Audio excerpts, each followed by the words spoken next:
Welcome to Success Story, the most useful podcast in the world. I'm your host, Scott D. Clary. The Success Story podcast is part of the Blue Wire Podcast Network, as well as the HubSpot Podcast Network. The HubSpot Podcast Network has other great podcasts like Marketing Made Simple, hosted by Dr. JJ Peterson. Now, Marketing Made Simple brings you practical tips to make your marketing easy and, more importantly, make it work. If you like any of these topics, you definitely want to go check out the show. How to write and deliver a captivating speech, how to market yourself into a new job, how design can help and also hurt your revenue, creating a social media ad strategy that actually works. If these topics resonate with you, go check out Marketing Made Simple wherever you get your podcasts. Today, my guest is Brian Scudamore. He is the founder and CEO of O2E Brands, the parent company of 1-800-GOT-JUNK, Wow, One Day Painting, and Shack Shine.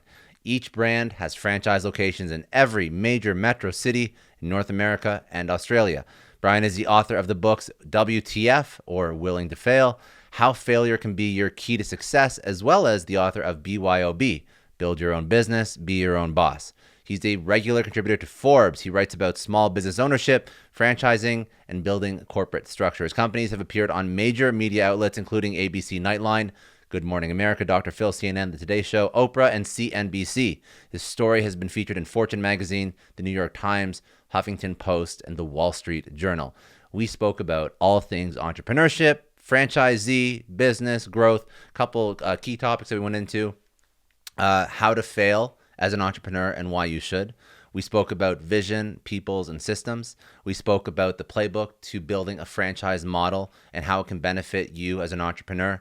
We spoke about growth strategies that he's deployed when his company was going from 0 to a million to 100 million, and then 100 million to a billion. We spoke about hiring the right people. And then we spoke about the importance of, as an entrepreneur founder, visionary versus implementer, how you always have to have somebody to complement your yin to your yang. So when you build out a company, understand your areas of opportunity, understand your strengths, understand your weaknesses, and hire out your executive team as well as your employees to balance out what you're not great at. And that self-awareness is such a huge opportunity and requirement to be a successful entrepreneur. So let's jump right into it. This is Brian Scudamore. He is the founder and CEO of O2E Brands.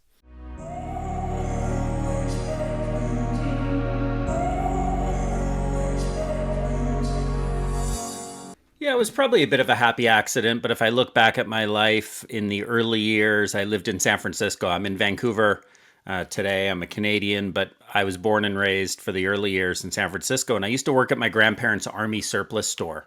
They had this little mom and pop shop in a dodgy area of San Francisco, and I remember selling stuff, working the cash register, meeting clients, meeting other employees, and I just had fun. To me, business felt like a game, and still to this day, even though we've got a $600 million business, it still feels like that same game. And that had to have been one of the catalysts. And it started me down a path of, I am going to start my own business one day. And everything led me that direction, whether it was dropping out of school, being a disruptor in a bad way in high school and elementary school. I just learned from doing and from building stuff and trying different experiments with little businesses. I had a car wash as a kid, and I used to sit there and set up these car washes on weekends and hire friends in the neighborhood, and they'd be out there marketing on the busy streets, and we'd pull in cars and wash them and make a ton of money and just have a blast doing it. So you were always somewhat of an entrepreneur. So walk me through some of the first things that you did that were successful, that weren't successful, why they didn't pan out, lessons that you learned that ultimately allowed you to build a $600 million company. Mm-hmm. Well, there's a lot there. We could talk the whole episode answering some of those questions. So if I think about some of the big lessons that led me to where we are today, maybe I'll go back to just the very beginning with my 1-800-GOT-JUNK founder story and moment. I was in a McDonald's drive-through of all places. Yeah. And I'm in a McDonald's drive-through. I see this pickup truck with plywood sides. It said Mark's Hauling on the side. And I looked at that truck and I was trying to find a way to pay for college. And I saw the truck and went, you know what? There's my ticket. I had $1,000 in the bank, spent 700 on a beat up old Ford of my own, and put plywood sides on the box. And off I went, driving down alleys, laneways, and had a business. It was called the Rubbish Boys back then. And I had a vision for something bigger. So even though it was just me, it was the Rubbish Boys. And we said we would stash your trash in a flash. And it was essentially just to pay for college. But it turned into me learning more about business, running a business, than I was learning, studying in school. And being the ADD type I am, I dropped out of school, put all my eggs in one basket, started running this junk removal company full time, rebranded it eventually as 1-800-GOT-JUNK, and was ready to take on the world. Now, it was a slow and steady race. The first 8 years is what it took me to get to 1 million in revenue.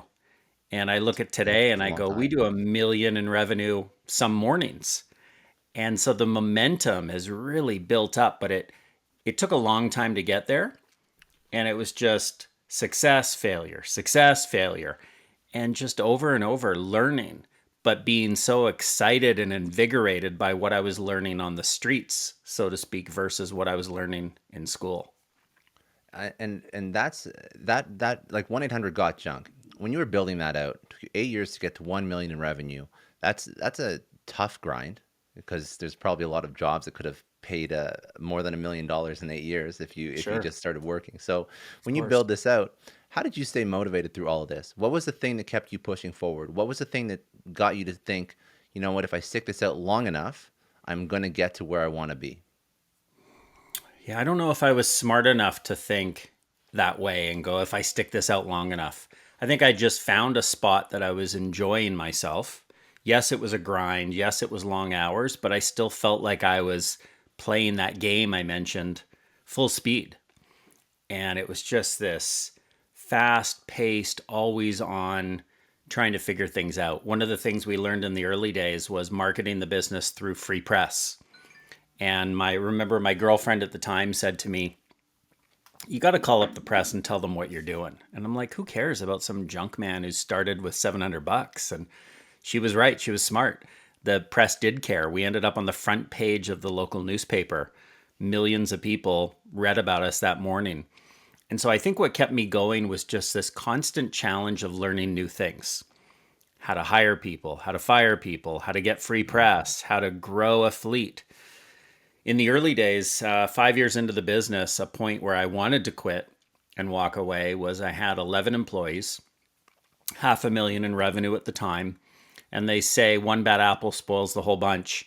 I probably had 9 of my 11 were bad apples. Oh And boy. I had to say, I'm done. And I was done with that group. And I said, I'm sorry, I've let you down. I haven't given you the love and support you needed to be successful. And I don't know if I can make this work. And I started again. And I committed to finding, just as this hat I'm wearing today, it's all about people. I committed to finding the right people and treating them right. I knew that as a leader, I didn't pick the right, positive, optimistic people for my business. And off I went and found great people. And I think back to, a long answer to your question, what made the difference and got me to stick with it was once I figured out how to find the right people, how to hire happy people, it just made it so awesome. Every day was enjoyable, and I knew we could grow something together. Okay, so we have to go into people in a second. We're going to go into people. There's a couple things. We're going to go into failure. We're going to go into people. But the lessons that you learned, because 1-800-GOT-JUNK was like the thing that put your name on the map, and then you built O2E, and then you built all these other brands after that. Hmm. What was the lever that you pulled when you were monetizing and growing 1-800-GOT-JUNK that brought you from the 500K ARR year 5 to 1 million and then some? What was Hmm. that thing? And it's a service-based business. Hmm. So you're growing through traditional marketing strategies, but what's Hmm. the one thing that you found had the biggest impact when you're trying to grow this out? Because obviously something hit. Was it the people? Maybe it was the people. I don't know. What's that thing? Yeah, we were so small that it's hard to go back and go, what was the one big thing? I think part of Hmm. it was me just staying focused and nose to the grindstone and sticking with it.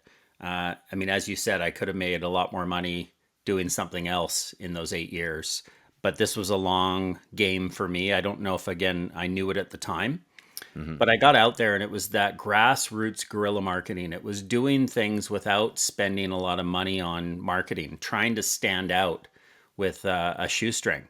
And so in the early days, we got on the Oprah Winfrey show. We were, I think, 3 million in revenue at the time when we got on the Oprah show. And that was just us reaching out and pitching Oprah over and over and over and being tenacious. And then we land in front of 35 million live viewers on television. It was huge. And we continue to have those types of wins, whether it's the Ellen DeGeneres show a few months ago. We get this magic happening because we envision it and then we work together as a team to make it happen. So, what was the one thing? I think it was But probably people, but it you was went big though. You went big with some of these PR efforts. Like that's yeah. huge, man. That's But huge. we don't stop. We Yeah. continue to try and do big things because as you might be able to see it looks cut off a little bit. There's a sign behind me. It's kind of fun to do the I see impossible it. by Walt Disney. And sometimes you put something out there like, let's get on the Ellen DeGeneres show. I'm going to get interviewed about something. We didn't even know what it would be. And we talked our way onto the show. And I'm sitting there getting interviewed in front of millions, talking about possibility thinking and can you imagine what we can build and how to inspire big possibilities in others. So we love challenging that status quo. And even that one particular story with Oprah, I was watching some podcasts before we jumped on, and it was about getting out of your own way. So let's do some like leadership lessons, some things Yeah. that you said when I was in it, it wasn't so clear, but hindsight is more or less 2020. So what are some leadership lessons? That particular one I thought was a great story. So getting out of your own way as a leader, why is that an issue with people? How did you solve for it? Oh, it's the biggest thing, Scott. It's entrepreneurs get in their own way all the time. And we are our own limiter in terms of the ceiling of growth I think we can experience.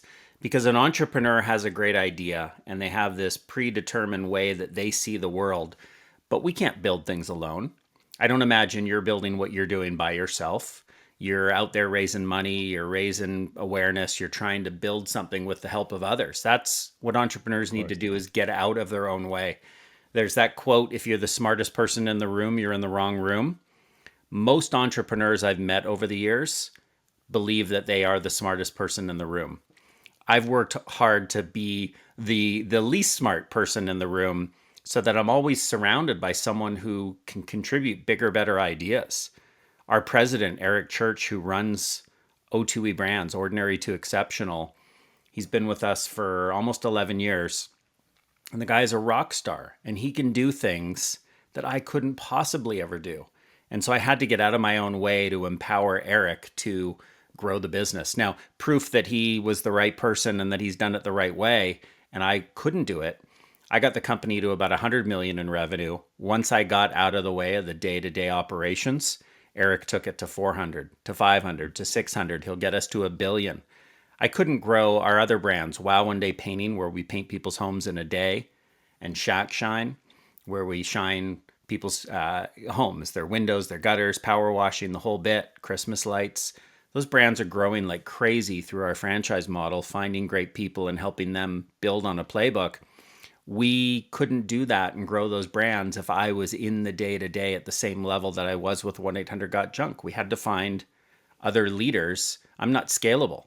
No one Mhm. is, and so it's a big lesson. I'm glad you highlighted that one because we get in each other's way all the time. Not you and I, but ourselves. I'm sure we work together. I'd probably get in your way too, but we got to work. We got to work through that. I mean, everybody has this issue. It's not just one entrepreneur. It's not an individual case. Everybody gets in their own way. I think that the most successful entrepreneurs, and like now I see, it's like it's your hat. My goodness, it's your brand. It's Yeah. people. It's how do you find the right people, and you've done that a few ways.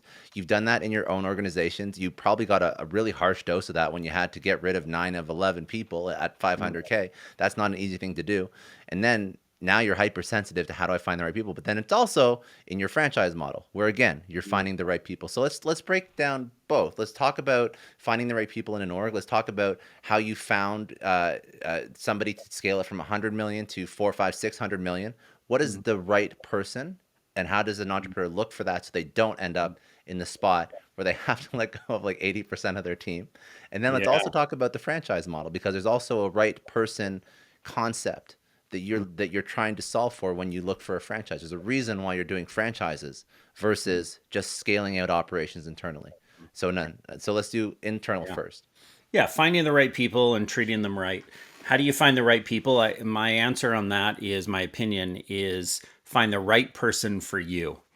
So, in my new book, BYOB, Build Your Own Business, Be Your Own Boss, I talk about a woman, Lonnie Skinner, who was president of Starbucks of their US operations. When I brought her in to run my tiny little company, here's someone who had 30,000 people in her employ.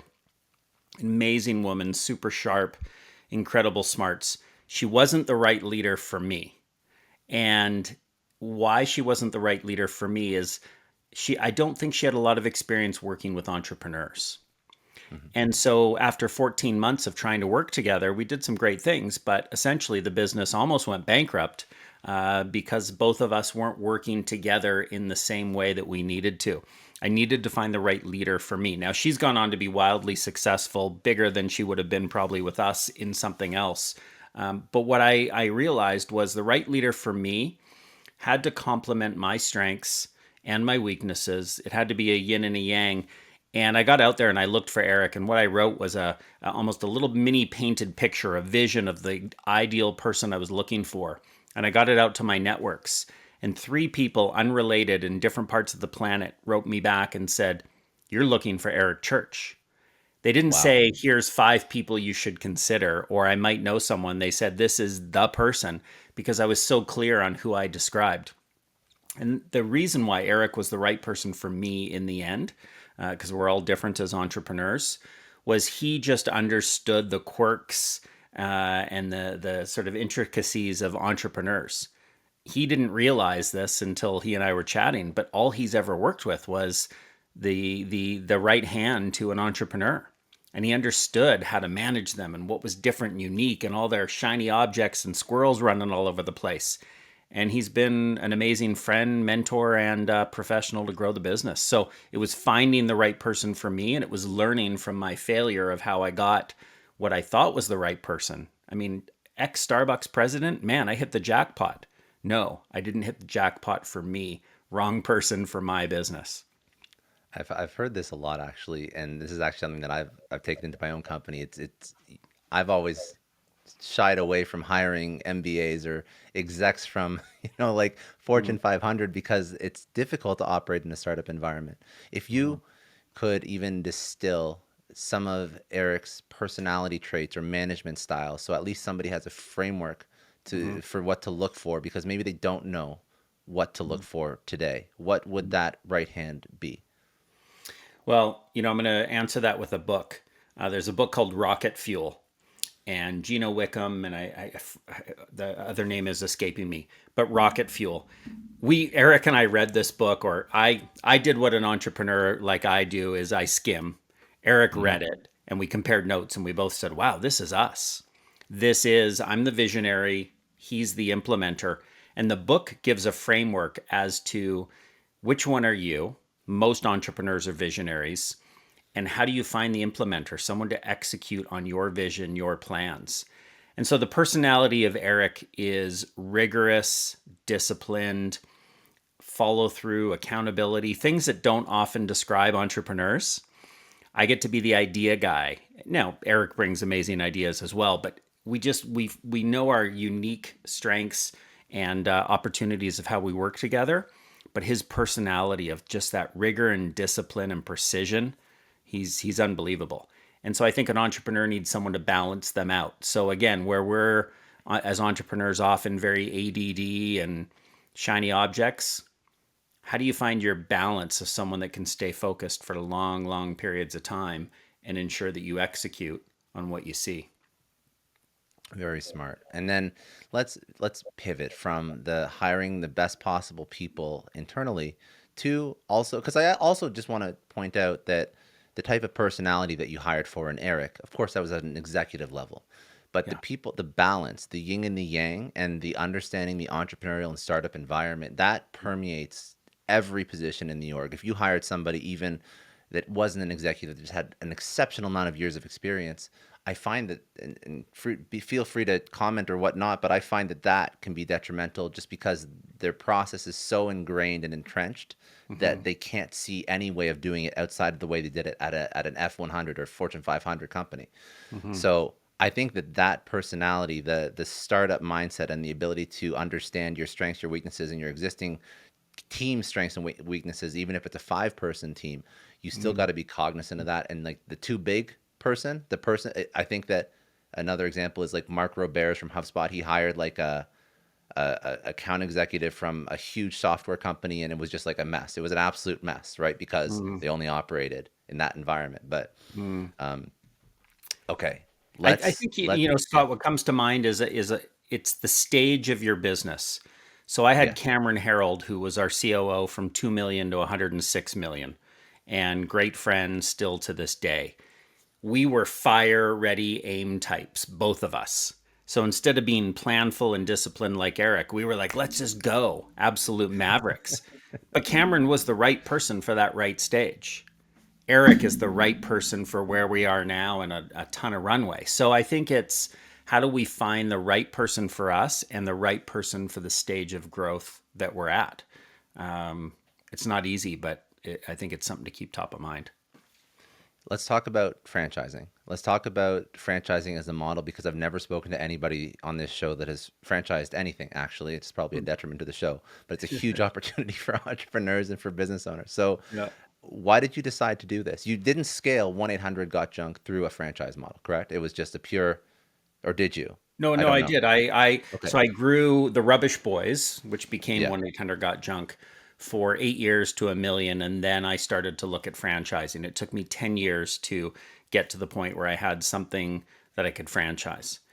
And for me, franchising was how do you, like McDonald's, how do you have these Mhm. cookie cutter type systems and processes that others can follow? It's a playbook.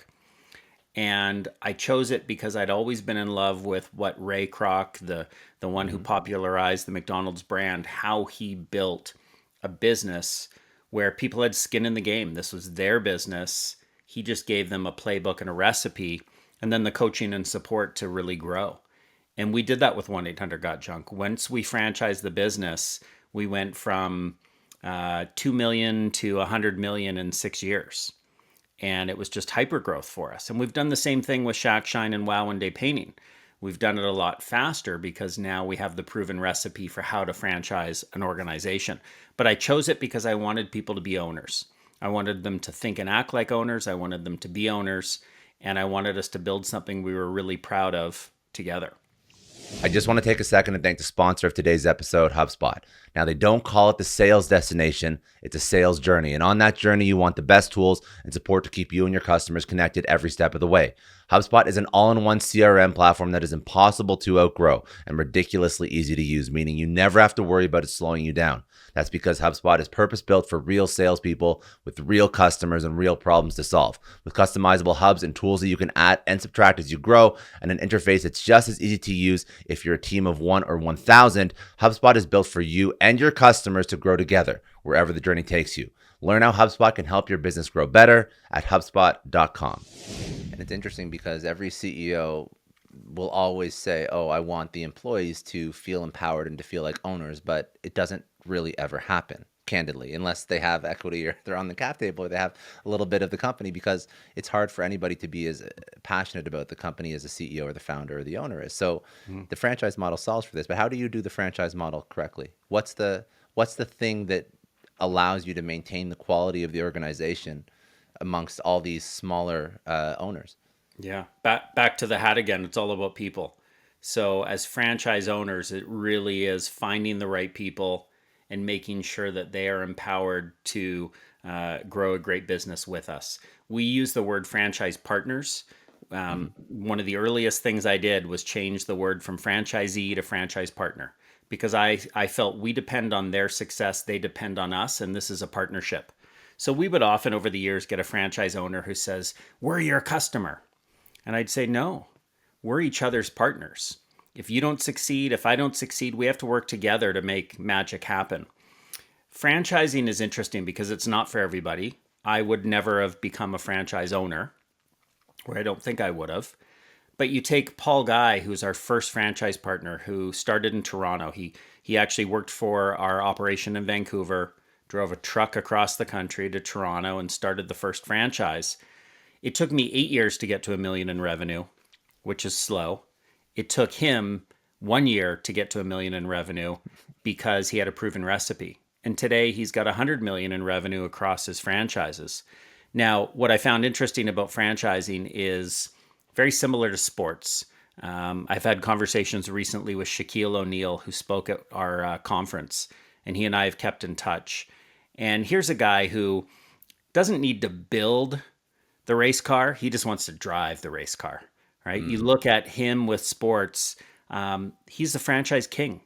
He's got about a half a billion in wealth through franchises that he owns. And I asked him, why did he get into franchising? He said, it's just like sports. He goes, I know how to build a winning team. I know how to lead someone to a championship.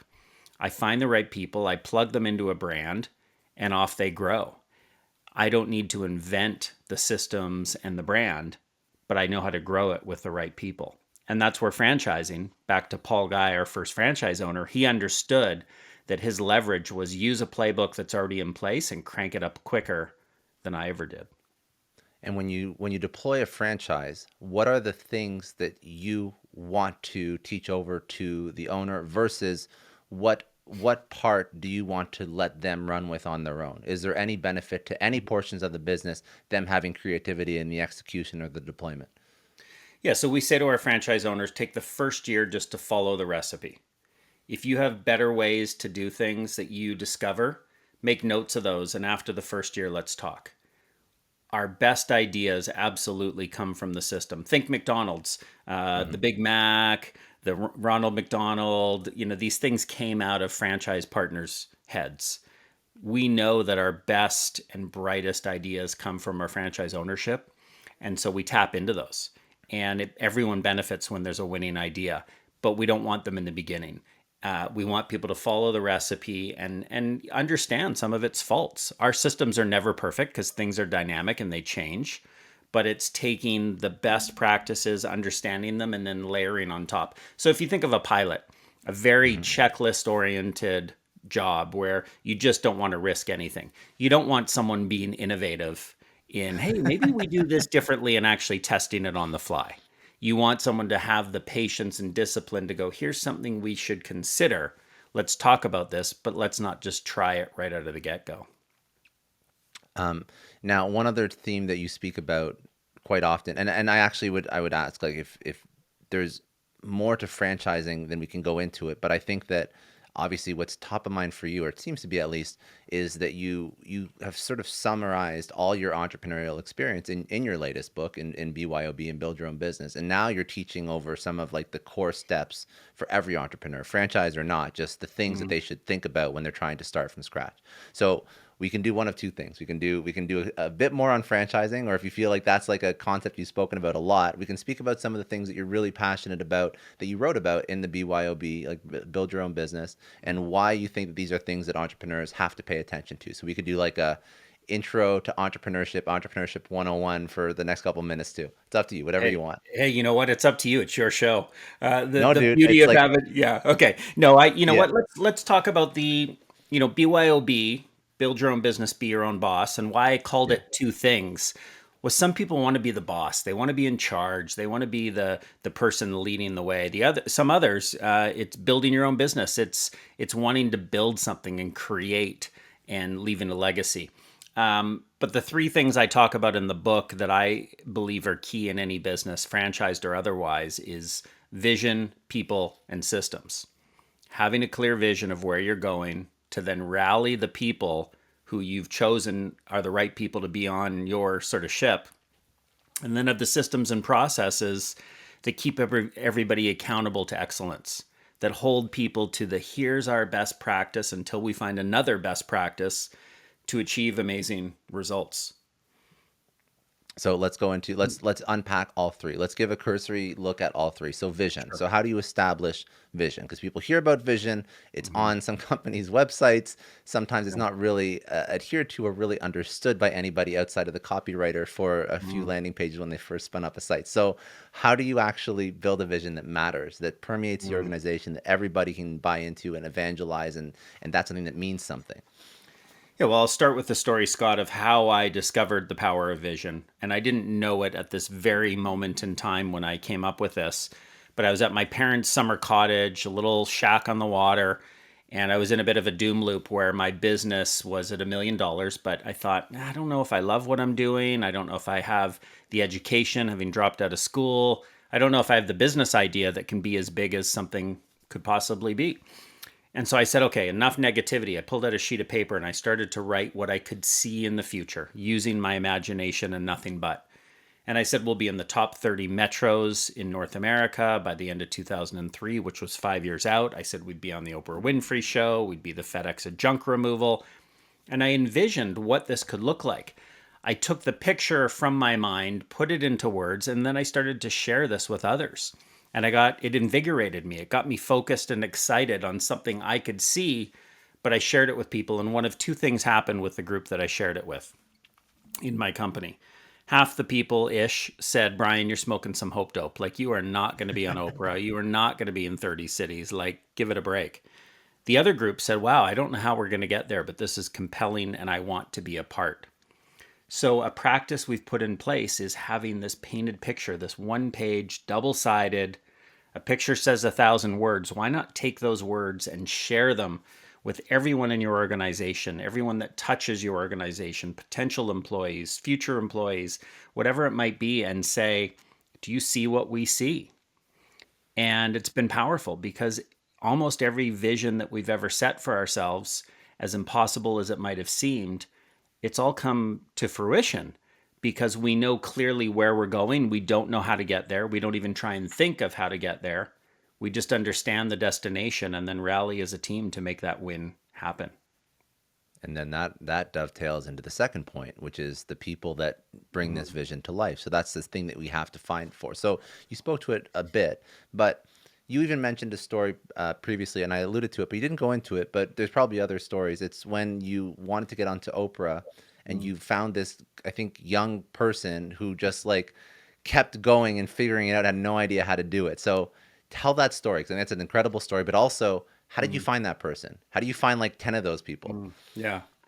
So we hire an attitude, train on skill.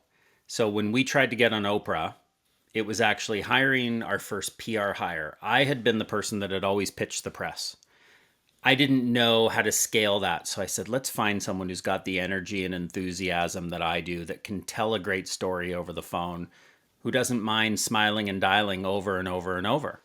And so we found this guy, Tyler Wright, a lot of energy, great enthusiasm, but knew nothing about PR, had never pitched PR in his life. And so we found this guy, and I said, okay, we have this can you imagine wall in our office with big goals and things we want to accomplish. And one of them is to be featured on the Oprah Winfrey Show. And I remember he used to just look up at that can you imagine, and he's like, I'm going to make that happen. It took him 14 months alongside of pitching other media outlets, of course, but he was relentless. He just kept calling up Harpo Studios, emailing, faxing, the whole bit, and just saying, like, here's our story. And it was tenacity. And what it's recognizing, this goes back to letting go of control. While I was good at pitching the press and telling a story or helping to find an angle, I couldn't do it day in and day out over and over and over, but Tyler could. And so the day Tyler got us through to Oprah's producers and they said, we want you to come out to LA. We've got a hoarder. We want you to clean it up. We want you on the show. I mean, Tyler jumped up out of his seat in an open office environment, just screaming. We're like, what is going on?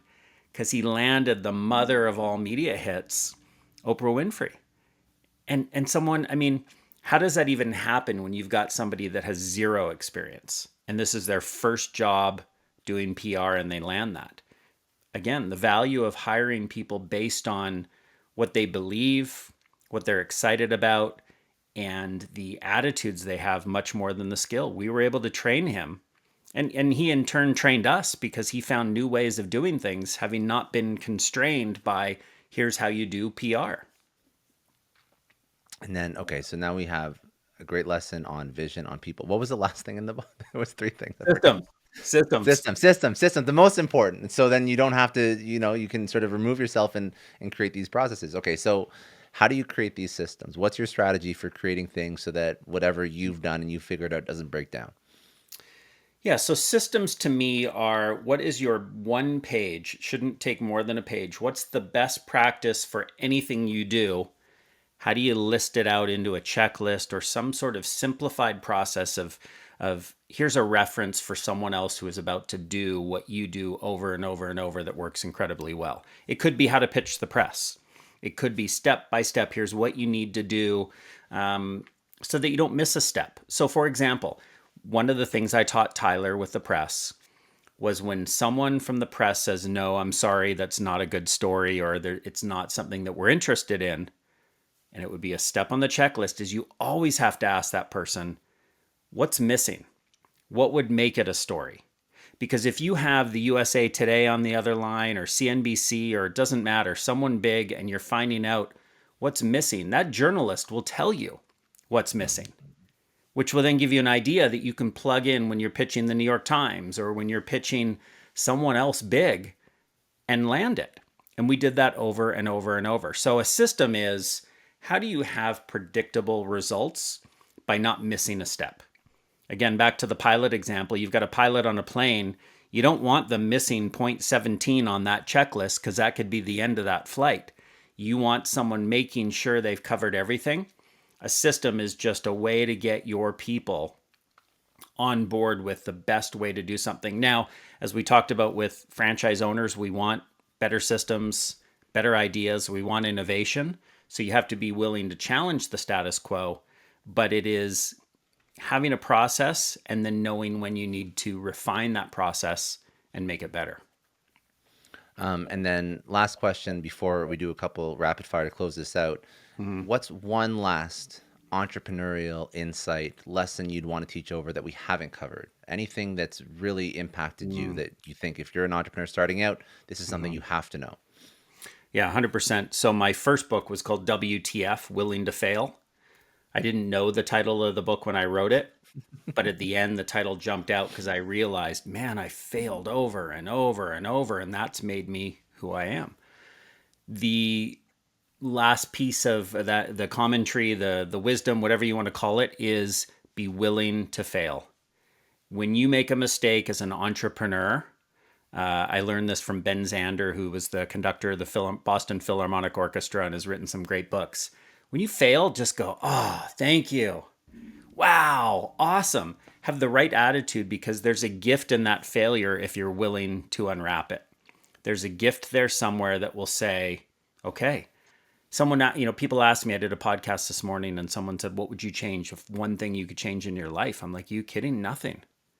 I needed to fail all those times. I wouldn't take any one of them away because I needed to learn that failure, that mistake, which allowed me to be better and bigger later on. If I didn't fire those 11 people, would my company have grown? Of course not. I would have stalled out because I didn't figure out the recipe of how to find the right people. And that came from a failure. Amazing. Okay. Before I do rapid fire, what are the socials, websites? Where do people go connect with you?